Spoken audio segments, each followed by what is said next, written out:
RSS के 100 वर्ष पूरे हो चुके हैं। हम अम्बेडकरनामा पर लगातार सीरीज चला रहे हैं कि आरएसएस के इतिहास को कैसे समझा जाए। पिछला एपिसोड था वंदे मातरम और आरएसएस। तकरीबन 8 एपिसोड बन चुके हैं, 3-4 एपिसोड और बनेंगे कि आरएसएस का असली इतिहास क्या है। व्हाट्सएप यूनिवर्सिटी से बाहर निकलिए और दस्तावेज के आधार पर इसको समझने की कोशिश कीजिए।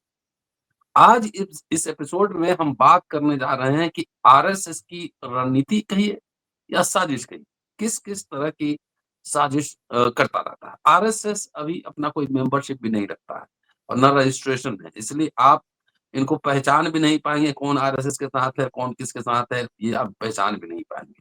तो इस ऐसे स्थिति में साजिश करना, किसी और संगठन में घुस जाना, तमाम ये सब बहुत आसान सी बात है और फिर अपने पैरेंट संगठन में आ जाना। यह कारण नहीं है कि जब बीजेपी की सरकार नहीं भी थी, तब भी आरएसएस के लोग बड़े-बड़े ओहदों पर थे और बीजेपी की जब सरकार बनी, तो मुखर होके बोलने लगे। आज चर्चा करेंगे आरएसएस और साजिश।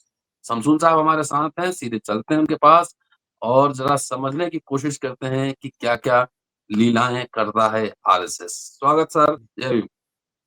जी, बहुत धन्यवाद। जय हिंद, इनकलाब जिंदाबाद। बात यह है कि आरएसएस और साजिशें, षड्यंत्र एक ही सिक्के के दो पहलू हैं। ये ये इतिहास बताता है, जिन लोगों ने इसके शिकार बने हैं, उससे हम जानते हैं, और खुद आरएसएस के दस्तावेज बताते हैं, जो मैं आपके सामने पेश करूंगा। और ये जो लड़ी हमने आरएसएस पर जो पेश की है, जो पूरे एपिसोड्स बनाए हैं, उसका मकसद भी यह है कि हम उनके ओरिजिनल दस्तावेज, उनके असली मंशा, उनके अपने अभिलेखगार, उनके अपने दस्तावेजों से बताएं। तो आज ये एक जी। बहुत बहुत महत्वपूर्ण पहलू है, जो हम जिस जो इस देश नावाकिफ है कि ये कितनी खतरनाक ऑर्गेनाइजेशन है। तो देखिए, अभी कल परसों बेंगलोर में है हमारे जो सरसंघचालक हैं, और उन्होंने कहा कि हमारे को तो रजिस्ट्रेशन की जरूरत नहीं है, क्योंकि इसको इंडिविजुअल्स चलाते हैं। ये तो इंडिविजुअल हिंदुओं की संस्थान है। यही देखिए वो बंदा क्या कह रहा है। वो कह रहा है कि हमने कोई जवाबदेही हमने नहीं देनी है। हमारा बंदा कोई क्या करेगा, वो कोई क्या करेगा, उसके बारे में हमसे ना पूछिएगा, और सब स्वतंत्र रूप से काम कर रहे हैं। और यहीं पर देखिए वो फंसेंगे।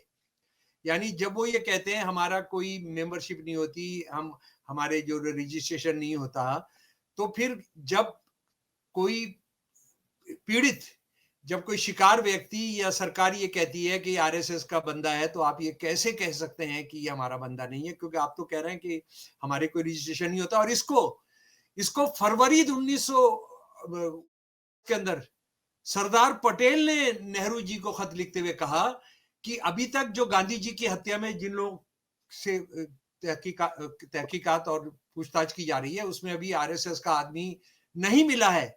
फरवरी 1949 में, सितंबर अक्टूबर तक आते आते वो बताएंगे कि आरएसएस के लोग इसमें इन्वॉल्व थे सीधे तौर पर। उन्होंने कहा कि एक गुप्त ऑर्गेनाइजेशन, सुन लो आरएसएस वालों, सरदार पटेल ने नेहरू जी को लिखा कि आरएसएस जैसी गुप्त ऑर्गेनाइजेशन के बारे में कौन आदमी क्या कर रहा है, कहां है, क्या उसने किया है, उसके बारे में जानना असंभव होता है, इम्पॉसिबल होता है, सरदार पटेल ने लिखा। तो उसका सारा देश शिकार हो रहा है। और यानी लॉ एंड ऑर्डर की जो मिशनरी है, उसने इनको पकड़कर इनको पूछना चाहिए, वो बदकिस्मती से पूछा नहीं जा रहा है। यही इनका राज चल रहा है। हमारे एक मजदूर साथी हैं नागपुर से, ललन सिंह, वो जी। इसी सवाल को लेकर हाई कोर्ट गए हुए हैं, और हाई कोर्ट के पास वहां पर वक्त नहीं है उसको फैसला करने का। उन्होंने 2-3 सवाल पूछे हैं कि इनका रजिस्ट्रेशन क्या है, तो वो तो अब मोहन भगवत ने कह दिया कि हमारा रजिस्ट्रेशन है ही नहीं। उसके बाद ये इनके जो करोड़ों रुपए, क्या खरबों रुपए जो आते हैं, इतनी बड़ी बड़ी जायदादें हैं, ये सब है, उसका हिसाब किताब कैसे होता है, क्योंकि आपके पास तो बैंक बैलेंस नहीं है। तो इसका मतलब है कि आप थर्ड स्टेट के तौर पर कुछ चला रहे हैं, आप इस देश का कानून और वो तो मानते नहीं। और सरसंघचालक कह रहा है कि हमारे यहाँ तो बैंक अकाउंट नहीं होता, हमारे यहाँ रजिस्ट्रेशन नहीं होता, हमारी कोई पंजीकरण नहीं है। और ये उसके दस्तावेजों से आप बहुत साफ तरीके से आप पता कर सकते हैं, आप उसको जान सकते हैं। और साजिशों की ये किस हद तक जा सकते हैं वो आप उसका अंदाजा इस बात से कर सकते हैं। आजादी जब पहले की मैं कुछ घटनाएं बताऊंगा कि इन्होंने, जब कांग्रेस ने 1929 में लाहौर अधिवेशन के बाद जब ये तय किया कि तिरंगा झंडा लहराएंगे हर 26 जनवरी को अगले साल से 1930 से, तो इन्होंने बयान दिया कि हाँ, हम कांग्रेस के प्रस्ताव से हम सहमत हैं। लेकिन आप जानते हैं इन्होंने 26 जनवरी 1930 को क्या किया?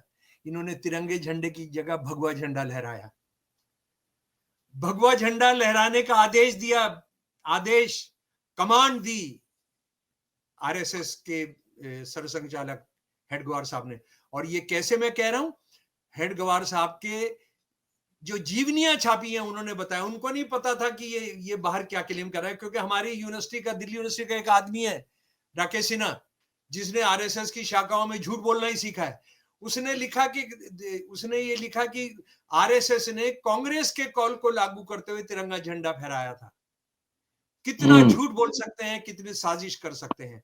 अच्छा, उसके बाद आजादी के बाद आप आइए, आजादी के बाद इन्होंने क्या किया? पार्लियामेंट को इन्होंने वायदा किया था, इन्होंने सुप्रीम कोर्ट से वायदा किया था कि बाबरी मस्जिद को ये नहीं छुएंगे, आप उसको जो है कोई नुकसान नहीं पहुंचाएंगे। इन्होंने क्या किया? इन्होंने उसका बिल्कुल उल्टा किया। ये हमको बताते हैं कि ये बाबा साहब अम्बेडकर साहब को बहुत प्यार करते हैं, उनको पूछते हैं, और बाबा साहब ने हिंदू धर्म को बचाने के लिए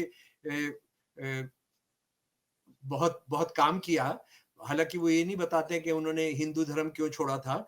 लेकिन उनके जन्मदिन पर 2014 के अंदर गुड़गांव का नाम बदलकर गुरुग्राम किया गया। किस ऐसे गुरु के नाम पर जिसने एक बहुजन बेहतरीन, उसका कोई मुकाबला कर ही नहीं सकता था तीर चलाने के अंदर, उसका अंगूठा कटवा लिया ताकि वो उसके जो ऊंची जाति के जो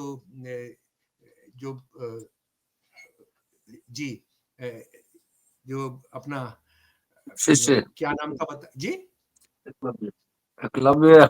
अर्जुन को एकलव्य तो आते हैं, पर किनको सिखा रहे थे वो? महाभारत के जो थे जी, महाभारत के जो राजे थे उनको सिखा रहे थे वो। और एकलव्य को उन्होंने उसका अंगूठा कटवा लिया। उस दिन पर उन्होंने, आप देखिए कितना षड्यंत्र कर सकते हैं कि ब्राह्मणवाद उनका चलता रहेगा और उसके बाद वो अंबेडकर साहब का तस्वीर लगाएंगे। उसके बाद आजादी के बाद आप ये देखिए 100 साल पूरे हुए हेडगवार के जन्मदिन के, 1989। बहुत संविधान की करते हैं, दलितों की बात करते हैं, बहुजनों की बात करते हैं। और आरएसएस के लोग थे जिन्होंने जयपुर के अंदर हाई कोर्ट के बाहर मनु की मूर्ति लगवा दी। तो कितनी ये साजिश कर सकते हैं। और ये उनके दस्तावेजों में है। ये किताब मैं एक आपके सामने रख रहा हूं, परम वैभव के पथ पर। ये किताब जो है, ये किताब 2 बार छापी अटल बिहारी वाजपेयी के राज में, उसके बाद ये गायब है, सारी जगह से हटा दी गई ये किताब। आरएसएस ही बोलती है ना, भाजपा जो है वो स्वतंत्र संगठन है, एबीपी स्वतंत्र संगठन है, सेविका समिति स्वतंत्र संगठन है, उनका जो 33 दूसरी ऑर्गेनाइजेशन है वो स्वतंत्र संगठन है। ये है जनाब 31 संगठनों का नाम है जिसके शुरू में ही आरएसएस का एक बहुत बड़ा आइडियोलॉग है सदानंद दामोदर सप्रे।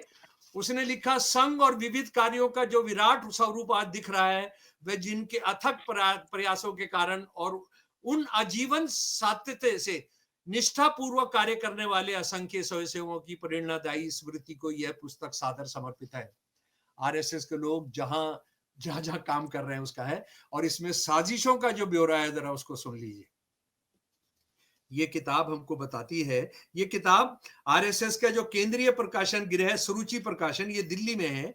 अब जो वो 4 टावर बने हैं खरबों रुपए से, वो उसके अंदर है। और 1997 के अंदर ये छपी थी जब मोदी जी का राज आ गया था। और इसमें किस तरह से छुपकर काम करते हैं, किस तरह से उन्होंने संगठन बनाया उसके बारे में बताया। और सन 1919 का मैं आपको याद कराना चाहता हूं कि ईसाइयों पर बहुत बड़े हमले हुए थे। हिंदू जन जागृति समिति, उसने बहुत हमले किए थे। वो दोनों दोनों दो बच्चे और वो जो पादरी थे उड़ीसा के अंदर, उनको चलाकर मारा था। जी, उड़ीसा के अंदर। उन्होंने हिंदू जागरण मंच के बारे में लिखा। हिंदू जागरण की दृष्टि से इस किताब की बात कर रहा हूं मैं। हिंदू जागरण की दृष्टि से इस प्रकार के मंच जैसे हिंदू जागरण मंच वर्तमान में 17 राज्यों में विभिन्न नामों से सक्रिय हैं। जैसे दिल्ली में हिंदू मंच, तमिलनाडु में हिंदू बनानी, महाराष्ट्र में हिंदू युक्त। ये मंच है, संघ या संगठन नहीं, इसलिए उनमें सदस्यता, पंजीकरण और चुनाव की आवश्यकता नहीं है। कौन आदमी क्या करके किधर निकल जाएगा, हम उसका कुछ नहीं बता सकते हैं। हम जेएनयू का केस जानते हैं कि ये जो सबसे पहले के जो मुकदमे हैं उमर खालिद पर, और उससे जो वहां का जो प्रेसिडेंट था यूनियन का, जो बड़े नेता हैं कांग्रेस के, उनके बयान और उनके नारों को कैसे उन्होंने तोड़ मोड़ कर उसको ये सारा वीडियो को सारा बदल दिया था। वो कितना झूठ बोल सकते हैं, क्या क्या वो कर सकते हैं। तो आप समझ लीजिए, सन 1999 के अंदर वो कह रहे हैं कि इस तरह के संगठन जिनका कोई पंजीकरण नहीं है, सदस्यता नहीं है, वहां कोई चुनाव नहीं होता, वो 17 राज्यों में थे। आज तो वो कितने राज्यों के अंदर काम कर रहे होंगे? आज तो वो सभी राज्यों के अंदर काम कर रहे होंगे। आप ये देखिए, विदेश में भी है, विदेश में भी। जी, हिंदू जनजागृति विदेश में भी है। जी, विदेश में भी हिंदू जनजागृति समिति, ये सनातन संस्था, ये जो है, ये बोलते हैं आरएसएस से कोई ताल्लुक नहीं है। लेकिन आप जानते हैं कि आरएसएस के एजेंडे में इन्होंने 4 देश के बड़े नामी गिरामी जो ब्राह्मणवाद के व्याख्या से 5 लोग, गांधी जी समेत, ब्याज शक्ति से सहमत नहीं होते थे, उनको मारा इन्होंने। और उसके बाद इस किताब के अंत में वो एक खुलासा करते हैं जो आपको मतलब आपको किस हद तक वो परेशान कर सकता है, उसको आप समझ लीजिए। स्वयं सेवकों ने दिल्ली मुस्लिम लीग का विश्वास जीतने के लिए मुसलमान धर्म अपनाने का दावा किया था, ताकि वो उनके षड्यंत्रों को जान सकें। मुसलमान बनाए थे, जो उस जमाने के जो बड़े बड़े सेकुलर लोग थे, उनको कहना था, इन्होंने इस तरह के भी लोग बनाए थे जिनके खतना करा दिया था, जो मुसलमानों का खतना होता है वो करा दिया था। उनको मुसलमान ड्रेस बनाया था, उनको दाढ़ी बनाई थी। सुभद्रा जोशी जी की मैं बात कर रहा हूँ, वो बिल्कुल इस बात को कहती नहीं, वो जो है ये किया था। और वो जाकर हिंदुओं पर हमला करते थे, हिंदू की लड़कियों को रेप करते थे, और उसके जवाब में जो होता होगा उसका आप अंदाजा कर सकते हैं। जरा इसका कंफर्मेशन कौन करता है, जरा सुन लीजिए मेरे प्यारे दोस्तों, और जरा आप सोचिए कि आप पर क्या बीतेगी जब मैं आपको ये बताऊंगा। राजेंद्र प्रसाद जी अभी राष्ट्रपति नहीं बने हैं, लेकिन उन्होंने 14 मार्च 1948 को देश के पहले गृह मंत्री को जो खत लिखा, जरा वो सुन लीजिए।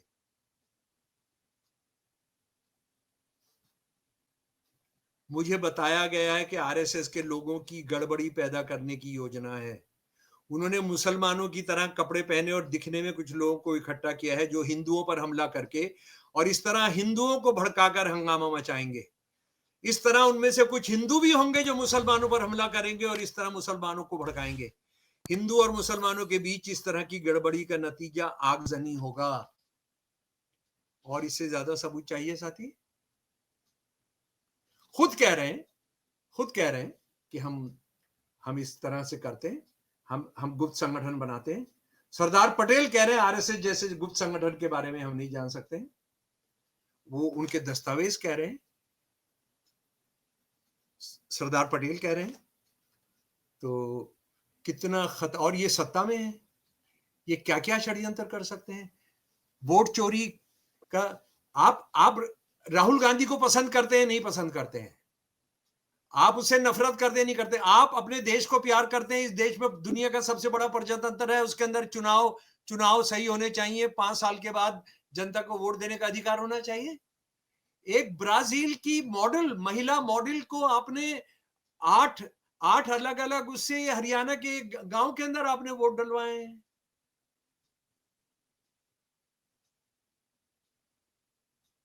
ये जो सेंटर बनाया आपने, जहां 600 200 लोग आपने कंप्यूटर पर बिठाए हुए हैं, वो क्या कर रहे हैं आखिर? आरएसएस के मेरे दोस्त चीफ जो है व्यक्तिगत तौर पे स्टेटमेंट थोड़ी देते हैं, संगठन के तौर पे देते हैं। जी संगठन के तौर पे ही देते हैं ना, तो संगठन है तो संगठन का रजिस्ट्रेशन भी होना चाहिए। और इतने अरबों खरबों की जो प्रॉपर्टी बन गई है झंडेवालान में, 7 स्टार होटल जैसा बना है बिल्डिंग, आपने देखा है? जी जी जी। तो ये सब कहाँ से आता है? देखिए, अगर अगर अगर ये इस देश के प्रतिरोध की ताकत होती, तो जब उन्होंने कह दिया ये तो इसका कोई कागज नहीं है, इसका कोई नहीं, हम तो जाकर उस पर कब्जा कर लेना चाहिए था।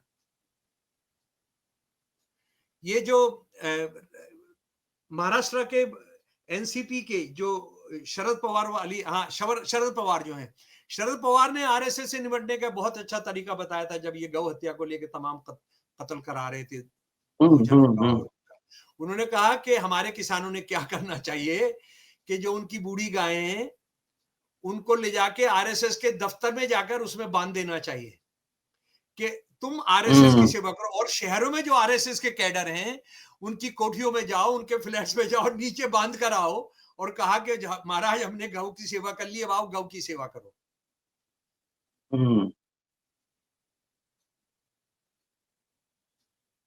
गोलवलकर ने कहा, गोलवलकर ने कहा एक बड़ी प्रेस कॉन्फ्रेंस में कि मुसलमानों के आने से गौ हत्या शुरू हुई।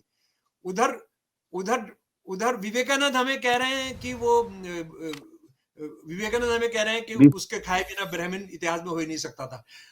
बाबा साहब कह रहे हैं, बाबा साहब का लेख पढ़िए, did Hindus never eat beef in the ancient India. सारे वेदों को उन्होंने खंगाला और बताया कि कैसे 30-30 हजार गैया काटी जाती थी, बैल काटा जाता था जब इंद्र आता था। तो इंद्र भगवान उनका स्टेटमेंट है कि दुनिया के मुसलमानों और ईसाइयों ने जितनी गाय नहीं खाई होंगी उससे ज्यादा भारत के ब्राह्मणों ने खाई, किताब में। तो कितना झूठ बोलते हैं, कितना दंगा कराते हैं, कितने क्रिमिनल हैं। और उनकी जो क्रिमिनलिटी है वो लगातार चल रही है, वो पावर में आ गए हैं। ऐसा दुनिया में कहीं नहीं हो सकता। State protection. जी चलिए सर, बहुत बहुत शुक्रिया, और फिर अगले एपिसोड में मिलते हैं तो टू नेशन थ्योरी पे बात करेंगे। टू नेशन थ्योरी के जन्मदाता कौन? तब तक देखते रहिए अम्बेडकरनामा, और वीडियो अच्छी लगे तो ज्यादा से ज्यादा शेयर भी करते रहिए, सब्सक्राइब भी करते रहिए। शुक्रिया, थैंक यू सर। जी, जय भीम, इनकलाब जिंदाबाद जी। जय भीम सर।